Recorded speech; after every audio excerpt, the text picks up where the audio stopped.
what Hashimoto's is, and I'm not sure if everybody knows what Hashimoto's is, but I'm going to tell you that it is an autoimmune of the thyroid gland. And what happens is that our thyroid gland, which is controlling a lot of our metabolic patterns in our body, they will get attacked by our own antibodies.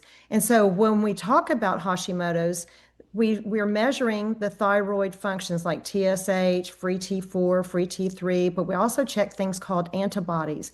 And there's two main ones that we check. And if those are positive, then that does mean that you do have an autoimmune thyroid called Hashimoto's. And what we know today is that Hashimoto's is a thyroid issue that will cause your thyroid to not function as well. The root cause of this autoimmune is first off, it's a genetic disorder that you can be prone to. And then we have something in our environment or that triggers in our body that triggers our antibodies to start attacking organs like our thyroid. So it generally will start in the gut. And that's when we call this thing called leaky gut. If we're eating things that our gut's not happy with, say, and the number one causes we know today are going to be things such as gluten. That's why everybody's all on this thing. Oh, everybody's talking about gluten, gluten, gluten. But gluten is very hard to digest, and it really triggers this autoimmune that we have in our gut that is called that we end up getting. And one of them is this Hashimoto's. The other thing is dairy. And I'm going to explain kind of both of these, why this is happening now. Because back in the 70s, we didn't have these problems like we have today. And what we have found out now is that since the 70s, our grains have been genetically modified, and gluten is one of the number one grains that's been modified. In that, I'm just going to start with the gluten first. When we say genetically modified, they wanted to change the way wheat was like make it hardier.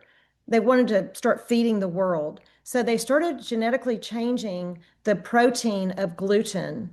And gluten is the wheat protein. So they wanted to make a hardier wheat. So they started changing this protein, gluten. So it became not only harder, but it also increased the amount. And our guts were not used to this. So it caused our gut to go into this like shock system where our gut is not able to digest it. And when this happens, then our gut starts, the cell of the tubular of our gut, even though it's a closed system, the gluten will actually cause it to break open a little bit between the cells. And that's what they call leaky gut. And the leaky gut, what happens is that the gluten that's going down the lumen of our gut starts going instead of through the cells like it's supposed to and break into the little small ones that go into our bloodstream. It goes in between the cells, and these products will go in between the cells, and then our immune system attacks it, carries it through our blood system, and then it'll go to places like our thyroid gland, and it recognizes it'll kind of set up shop there. And so then it starts attacking our thyroid gland, and that's where you get the autoimmune. And that it can happen to the thyroid gland, it can happen to the joints, such as rheumatoid arthritis, psoriasis. A lot of these autoimmune issues all come, and it all starts from our gut. So going back again, some people are more prone to autoimmune, like Hashimoto's or rheumatoid arthritis or psoriasis or anything that can be an autoimmune because they're genetically prone for one, and then something in the environment triggers it. And as I stated, gluten now, since it's changed, is a big trigger. So that's why we're seeing so much of this Hashimoto's or all different autoimmunes now.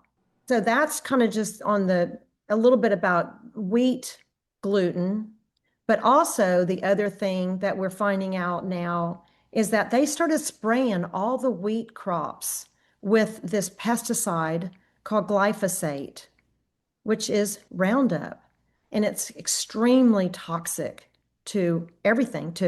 It kills off all these weeds, and everybody's using it now. So it's in our environment like crazy.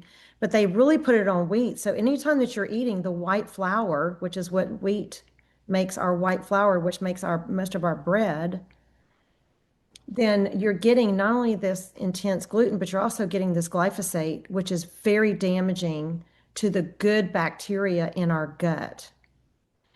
And what happens is that our good bacteria that's supposed to keep us healthy gets destroyed. And then we end up with this, our gut being messed up, again, contributing to this leaky gut. It messes up the things in our gut that are supposed to make good nutrients and keep us protected and all.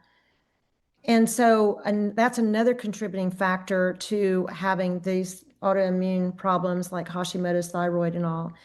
And it also can lead to increased toxins in our body, which lead to when we start having more toxins, that leads to bad things in our body. It accumulates in our body. So that leads to damaging our immune system, which leads to things like, to more, not only autoimmune, but cancer and dementia. And it really starts really wreaking havoc because glyphosate, like I said, Roundup is very damaging, not only to our gut, but it's very damaging to the nerves. So that's why we're seeing more things like Parkinson's. Because glyphosate, when we look at the rise of use of glyphosate over time since the 70s, that's going up like this, and a timetable should be, like this, it's skyrocketing up of use. If you look at the trend of how much glyphosate's being used in our country now, it's paralleling with autism, ADHD, dementia, Parkinson's, all of those are trailing together. So that's why we really talk about if people have autoimmune or Hashimoto's, or they have immune system problems, or just anything chronically going on in their body, you really, really have to cut out gluten. And you really want to that's why they talk about non-GMO. So non-GMO means that it means it's not been genetically modified. That's what GMO stands for, genetically modified organisms. So that's why this day and age, we are talking so much about what you're eating, what you're putting in your body, what you're putting on your body and such.